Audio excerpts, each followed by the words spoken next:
Welcome to Eclipse Phase Friday and all things science fiction. This one is um, a unique one. I'm doing this because of a request by someone who wanted to talk about the Jovian Republic, the Jovian Junta, or it could be pronounced Jovian Junta. Anyway, the Jovian Junta in my North American lazy pronunciation is a, a big part of the eclipse phase world, the eclipse phase setting. Slight background here. The Titans, a very powerful military AI, took over the Earth's entire global networking system. In combination with the exergent virus, an exergent threat in which an alien presence came to Earth and caused war. Based on your setting, the default is that Earth was devastated and humanity had to flee. And all of this was due to an alien presence and or, hey, what's up there? What's up, Jason? Um, an alien presence and computer virus that took over everything, and humanity escaped, and a large portion of humanity, primarily military, fled to the Jovian airspace, I suppose. Now, the Jovian Republic around Jupiter is the second largest gravity well. Jupiter has captured a ton of material, turning them into tiny moons that surround it. And I say tiny in comparison to the size of Jupiter, because many of the moons there have Earth-like and Luna-like sizes. So anyway, hey Jason, we are talking about eclipse phase, and specifically the Jovian Republic. Now, one, I think, thing to remember about the Jovians is that they're not a monolith. It would be very easy to assume that the Jovians are like, they're all of one mind. They all hate transhumanity. They're all bioconservatives. They're not into uplifts. They're not into cortical stacks. They're not into these really powerful, all-encompassing artificial intelligence, robots, and all those kind of things. And I think that would be giving them a bit of a disservice. I'm thinking that there's probably three camps of Jovians. And so the first camp was probably, I would say the first camp are your fanatics, the fascists, the ones that are dead set against anything and everything that is transhuman. And the answer, of course, would be, well, why? And they have a lot of evidence. I mean, if Terminator Skynet took over the world, does it really make sense for you to then download your brain into a cortical stack and then beam or launch yourself into space as a thumb drive? I mean, you're kind of asking to be hacked by an alien force. And so many of those fanatics, those fascist Jovians, really feel like the entire solar system is filled with nothing but agents of darkness. They just don't know it yet. Also, think about this opinion, right? Yeah, we love role-playing games and we love the idea of like transhumanism. I mean, if you love Eclipse Phase, you're into transhumanism, right? But imagine a world where your friend says, hey, I'm in a very, jovial kind of way, in a very fun way, like, hey, I'm going to go on vacation. I'm going to go to a local place, kill myself, send my replacement to go have fun, and then my replacement will now be the person that's going to be your friend.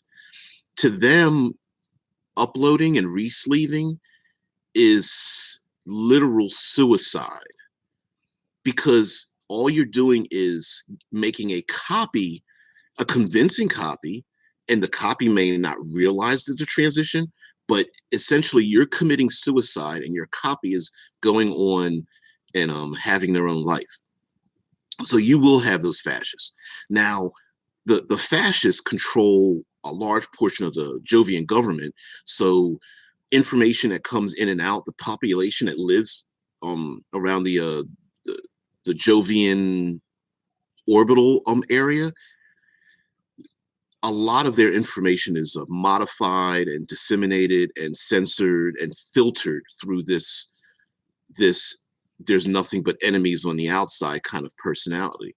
So if you've ever read books or seen stories or watched television shows where people are locked away from the outside, you can kind of use that as a method to make stories where the public just has no idea about what humanity looks like. They may feel that the entire solar system is either at war or dead or invaded with enemy. So then you have your second tier down for the Jovians, and I feel like those people are they are like the let's use it, but let's test it first, right? They're the ones that they're not dead set against the technology. Their problem is the abundant use of it, the lack of control, no safety protocols, no oversight. They're they understand that in this high-tech transhuman society, that the idea of immortality and curing diseases or completely eliminating diseases, the idea of having morphs and bodies that are like highly superior to humanity, may be a good thing. AI may be a good thing, but it's like, you know what? If it gets out of control, we just cannot use it. So I would say that there are probably many Jovians, probably numbering in the tens of thousands, maybe hundreds of thousands, that use transhuman technology sparingly and are used to either a ton of oversight or set things up essentially with the idea that there's a safety limit. Like, hey, if you catch me doing this thing, put a bullet in my head. Hey, I've got an AI system, but the minute I see something corrupt in it, a delete button immediately. So would Jovians re-sleeve? Would there be a Jovian with a cortical stack? Would there be a Jovian with who has the psionic powers or something? I would say yes, and either they are under the strict supervision of their Jovian bosses, or they are traveling in a group that they're watching each other's back, kind of like like a zombie apocalypse. Hey, if I'm bitten, put me down, kind of thing. And the last group I would say for the Jovians are the martyrs, and these are the people that understand the dangers of transhumanism and rampant technological advancement without oversight. But these are the people that either have already come from that world and support the Jovians, or they're Jovians and they want to protect the Jovian way of life. And so they are willing to sacrifice themselves, whether it means being implanted in something or re-sleeved or having their minds altered. And they become essentially player characters, but they are sacrificing themselves and they know they could never be reaccepted back into Jovian society. When you see when you look at the book and you read everything in Eclipse phase, it's pretty damn dark, man. I mean, it's like, the Nine Lives society is it's nasty. You can have, if you guys don't mind me going down the deep end, I mean, you have VR worlds where they're like sexual predators and pedophiles that have their own VR entire worlds. You have people who buy and enslave other people's cortical stacks, sticking them into morphs and then using and abusing them, maybe murdering them over and over again, or making copies of their bodies. People stealing the personalities of famous people and then copying them and then inserting them into their own VR worlds or sticking them into bodies and having them walk around. And remember, if you control their mind and or their body, you can turn them, twist them, shape them into anything that you want. You can edit their brains and have them feel pain. You could stick them into a VR world and have thousands of years go by. You could torture someone over and over again by just hitting the reset button, kill them, hit the reset button, kill them, hit the reset button, and that might only take a couple of minutes on your end, but it's thousands of years on their end. So there are probably many Jovians that are martyrs or agents of the Jovians that already exist in the larger part of the solar system that are in support of what the Jovians do. So, but how do you play a Jovian in Eclipse phase when you don't have access to everything? Well, first of all, you can create a normal human and just like pile up on the skills, right? I mean, you're probably a skill monkey because if you're a normal human, a nat-born person that just happens to disgustingly come out of some woman's womb, instead of coming out of a clean and pure and pristine um, birthing tank like everybody else, then you are probably, you've got a ton of survival skills. You've seen a lot. You're that person that survived the zombie apocalypse, right? You're the person that survived Skynet's takeover in the Terminators and whatnot. So you have a ton of combat skills, plenty of social skills, absolutely, definitely espionage skills to hide, to lie, to cheat, to scavenge. But I would say as a game master and players, I would work together with people to reskin a ton of the technology for use externally for player characters if you're going to be a normal human. So, for example, there is something called Ecto.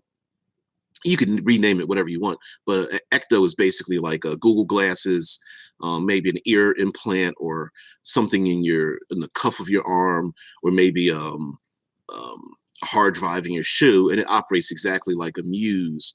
It operates exactly like the computer implant um, that the rest of transhumanity has. Cybernetic arm, I would say, was just a mechanical arm that you place over top of your meat arm. Um, uh, Implants, optical implants or audio implants. It's just a helmet or glasses or goggles that do the same thing, so on and so forth, right? If you have some kind of uh, armored implant or something or cybernetics, I would just say, well, you just wear armor and it has the exact same feel. So that's not really a big deal for me if as far as game mastering. But really, the thing is, like, are Jovians the enemy of everyone? And you can, in your world, in your setting, say, well, the Jovians are like, they're annoying, but they're not ever present, right? They just hang out in Jupiter. They've got their giant moon and a bunch of satellite stations. And as long as you don't bother them, they don't bother you. So some people may just consider them a nuisance or even idiots for thinking the way they do. So they may not be in your setting a primary villain of sorts. And so therefore, player characters that come from the Jovian Republic may be thought of as an oddity, like, oh, you're from the Jovian Republic? And then ask them funny questions and things like that about their society and stuff, which they might find pretty rude. But also, you can also just make a regular player character that's anything, whether it's an AI or a scum born, living on a barge who just feels like, yeah, I've seen enough. I think the Jovians are right. Also, Jovians want to spy on any and everything else. whether it's inserting viruses into corporations, infiltrating criminal organizations. If they feel everybody is their enemy, they want to know everything they can. So how do we adventure with Jovians, right? Well, you can have an all Jovian party of spies, of maybe someone's a sniper, someone's a spy, expert with disguises, someone's a hacker. So you can have like your standard all human party, no dwarves or elves, and they go out into the world and then they uncover these strange and odd and bizarre and bizarre cultures that exist at all the different habitats and corners of the solar system, or even the other worlds. Also, Jovians may want to leave the solar system, and in your setting, if you really use the Pandora gates, they might be Argonauts, they Jovanauts, Juntanauts. And anyway, the Jovian Argonauts might be there to go through the Pandora gates to these far-flung other worlds to try to find a place for them to live, and then maybe just close themselves off, go through it, set explosives, or somehow kill an ability to get to them and live someplace else. Or maybe they would love to send people, the rest of society, the hell out of there. For all of the two people that are currently part of this, maybe it's in the background, maybe you're watching, whatever, listening to me, you can comment if you'd like. I will be live streaming, although this one is like hyper specific, but during the rest of the week, like Monday through Friday, I will try to live stream various subjects and things. Go ahead and take a look at my other videos if you'd like, or give me a middle finger and tell me you hate me. It doesn't really matter, just as long as I hope that I'm giving you something that you can use, especially if you're doing Eclipse phase. And of course, I'll be posting this in the Eclipse phase Facebook group, or one of a number of them. Anyway, so Jovians are also, because of their survival, I would say that many of them are paranoid and hyper vigilant about exigent threats, right? They don't want nanotech to take over, scramble over the moon and like disseminate the moon into one big glob, or turn it into a giant robot or something. They don't want an alien threat coming through the Pandora gates. At a minimum, they want stability. They want to know where their enemies are at, what they're doing, where they are, how they operate, what are their resources, what are their weaknesses. And with so many micro isolated communities, it can be difficult to corral them, to organize who they are, what they want, where they're going, especially when humanity can beam them their own brain across the cosmos and then download into a system, or exist as a artificial intelligence. And let me end this with, you can never underestimate the power of emotion.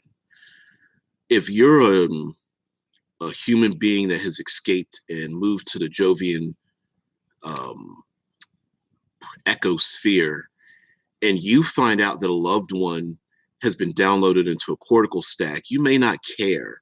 This, even if it's a copy, if your child, your brother, your loved one, a lost love, a great teacher, maybe there was someone that taught you martial arts and this person was killed in the war, and you find out there's a way for them to be alive. There's a way for me to be with them, to pull them back into the circle. Then some people will go far out of their way to at least reclaim some small bit of their humanity, or to reclaim what was once their old lives and bring them back into the fold. And so one of the threats to the Jovian Republic are people in their desire to either to either reclaim their old lives or to create some semblance of a new life. And that pressure, that ever-present pressure of being at war, the constant threat, that stress can break people. And so you have defectors, and you also have people who they don't want to defect, but they want to leave. They want to break the rules to fulfill their own emotional void. So that's a really great way to draw um, player characters out of the Jovian ecosystem, the Jovian political, social, economic sphere out into the rest of the world, because maybe they're looking for a parent, a sibling, a cousin, a loved one, someone they had a large connection to. Maybe they are the last survivor of, they were in college and they were the last survivor, and their college buddies all scattered to the winds or got killed or something. And then they say, man, I can bring them back together. And even if they are cortical stacks, maybe they lie, maybe they try to have them re-sleeved into their former selves, something like that. So anyway, long story short, that the Jovian Republic, the Jovian Junta, isn't really a monolith, and I wouldn't think of them that way.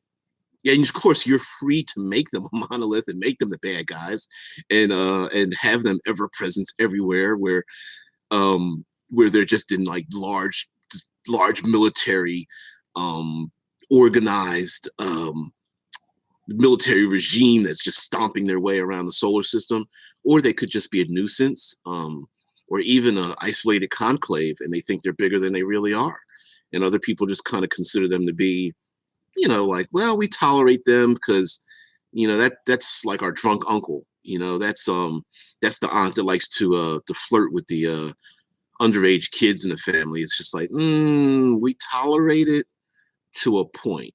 So anyway, I'm DBJ. I am your self-appointed third pillarist. I love science fiction. I love Eclipse Phase. This was a request by someone in the and so I decided to do the Jovians. I'll try to do this every Friday.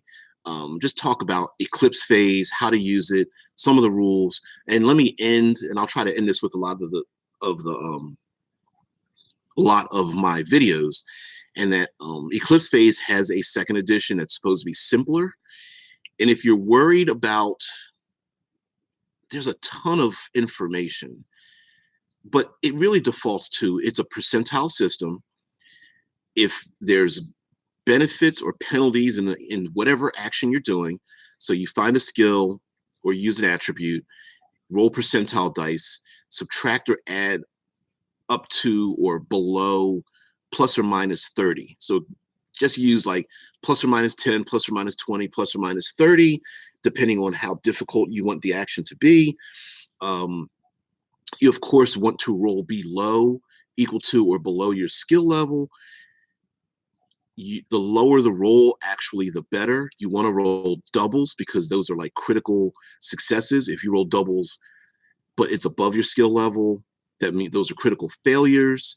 And any kind of contest, two people working against each other, maybe player character and the enemy are both trying to scramble over to a gun.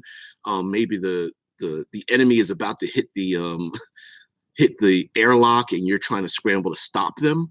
Or two people working against each other, maybe they're wrestling over a weapon, or what have you. There's a chase and both are trying to, they're using their fray skill to like run, jump, and skip and parkour, in a Martian city or something like that.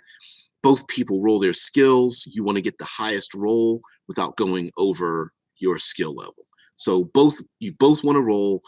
The one with the highest roll wins, but you don't want to go bust and go over your skill level. Even that seems kind of complicated in some ways, but yeah, I get it. There's a lot of information.